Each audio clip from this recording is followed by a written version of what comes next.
This is about a criminal named Ken Rex McElroy. And old Ken lived in a shitty little place, Skidmore, Missouri. Ooh, Skidmore. Yeah, definitely a name Woof. that probably reflects. Are we sure this is true? Because this already sounds... This is. It definitely does feel a little McElroy, Skidmore. Come on. It is a little bit too picturesque for this particular story. But so this guy, he's a real son of a bitch. He was convicted of multiple crimes, but accused and put on trial for assault. Some very unfun things: animal cruelty, cattle rustling, which. What's wrong with that?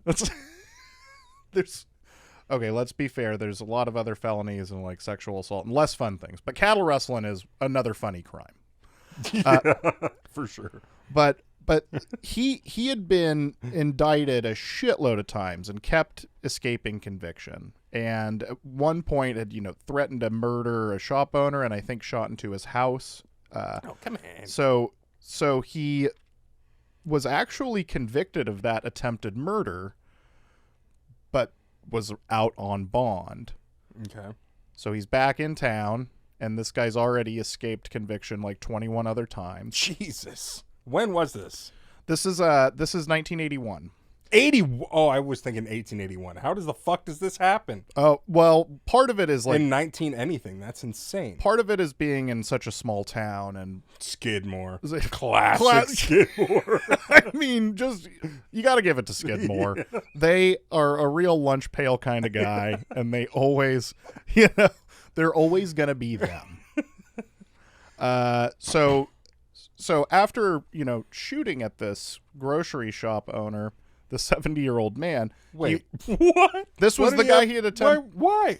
The story. I think that Ken's daughter was in the store being a shithead, probably because her dad was Ken, trying to like steal stuff, and the guy was like, "You got to pay for that," and Ken was like, "I'll fucking kill you." There's no way he went by Ken. He was definitely a Kenny.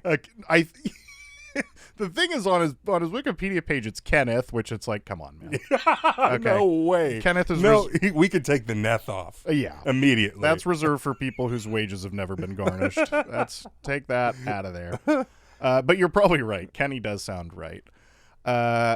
So on that day, it's actually my birthday, 10 years before I was born. Oh, happy birthday. But it's such a silly thing to commemorate my birthday. So Ken goes back into town into like one of the two bars, and he's armed. He has an M1 Garand rifle and a bayonet. And a bayonet. Well, bayonet attached. Again, So 1881. The way it's phrased, that makes it sound like separate instruments when really they're the same. And so there was a town meeting. Nobody knows what exactly was said at the town meeting, but when Ken was in the bar, everyone from the town meeting showed up and is now just at the bar with him. Intervention.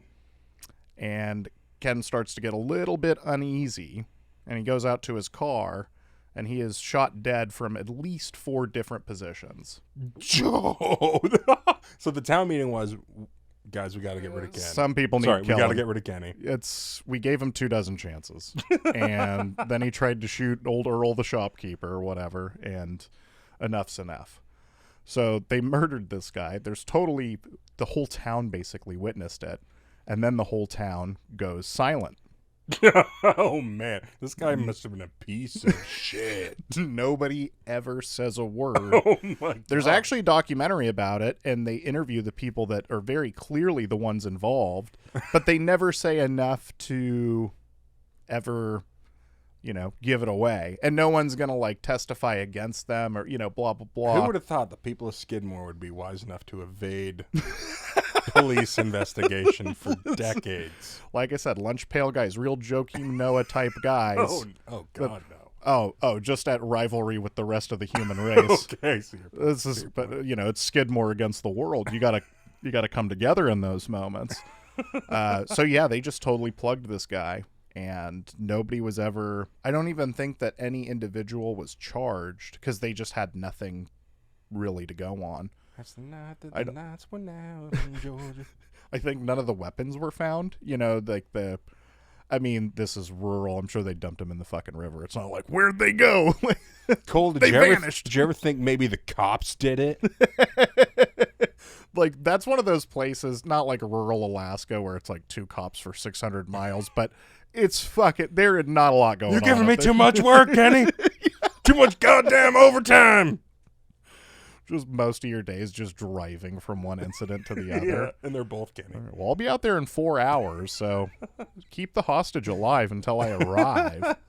But yeah, Kenny. So anyway, this guy got shit rocked and nobody Yeah, cares. nobody. I mean, I think that Is he from there? Did he move there? he's from there. I think God, Skidmore's a hometown place people boy. only move away from. Yeah, I you don't. move to. There's not even an option to get in. It's like Hotel California. Yeah. You can check out any time you like, but you can never leave. Yeah. Afterwards, his wife filed a wrongful death lawsuit against the town, the county, I never would the have guessed sheriff. this guy had a wife. Ever. Oh, he had like 10 kids by 4 different. You know, this guy was a real. Okay, that's starting to add up a little more. That makes more sense. A guy that is this much of a piece of shit either can't get Who's laid, fucking this guy? Yeah, I know. Or he's got right. 10 kids by Yeah, 4 women. Yeah, it's Good grief. it's like the old Bill Hicks joke. You know, like you've got Ted Bundy getting love letters in prison, and I can't get laid. Murdered 30 women. He's a bad boy. But yeah, there were 46 potential witnesses to the shooting. Jeez. And his wife was in the truck when her husband was shot. Nobody called for an ambulance. Every witness was either no. unable to name an assailant or claimed not to have seen who fired the fatal shots. So, yeah, DA declined to press charges. Jesus. An extensive federal investigation did not lead to any charges. And I think that even 60 Minutes showed up there, like a Dan Rather or somebody like that, you know, to talk to the townsfolk. And mum was the word. They didn't say shit then. They don't say A shit man now. is dead. And everyone's like, rad. Yeah. Which one? Oh, cool. Except for the bar owner. He's like, fuck, you had a tab. Yes. One that he was never going to pay and was probably going to like threaten to kill you when you brought it up. That's why he's trying to whack Earl. Probably. Had a tab.